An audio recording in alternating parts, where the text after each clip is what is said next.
Hi friends, ఈరోజు మీకు మరలా ఒక షార్ట్ స్టోరీ చెప్తాను నేను.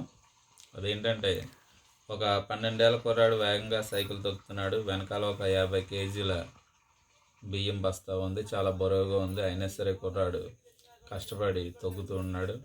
ఆ కుర్రాడి వయసు జస్ట్ 12 సంవత్సరాలు మాత్రమే. అది ఎవరికో డెలివరీ చేయడానికి వెళ్తున్నాడు అనమాట. సన్నగా ఉన్నాడు, చిబ్బురు జుట్టు, మాసిపోయిన దుస్తులు. కానీ ఈ వయసులో అతను కష్టపడుతున్నాడు, పని చేస్తున్నాడు. కారణం డబ్బుల కోసం. అతనికి వాళ్ళ ఫాదర్ లేడనమాట. ఒక చెల్లి మాత్రం ఉంది, వాళ్ళ అమ్మ ఇంటి దగ్గర ఉంటుంది. అందువల్ల ఈ కుర్రాడు పని చేస్తున్నాడు. ఆ సైకిల్ తొక్కుతూ వెనకాల ఒక 10 కేజీ బియ్యం బస్తా పెట్టుకుని అలాగే తొక్కుతూ ఉన్నాడు.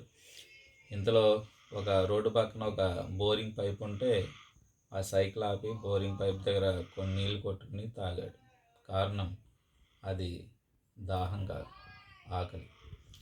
ఆ బియ్యం బస్తా డెలివరీ అయిపోయిన తర్వాత ఓనర్ దగ్గరికి వచ్చి అతను ఇంటికి వెళ్తున్నాడని చెప్పి భోజనానికి ఇంటికి వెళ్ళాడు అనమాట. ఇంటికి వెళ్ళాడు. భోజనం ఒక వాళ్ళ మదర్ వండిన వేడివేడి అన్నం, అలాగే బెల్లంతో కాచిన చారు వేసుకుని కడుపు నిండా అన్నం తిన్నాడు అన్నమాట. అతను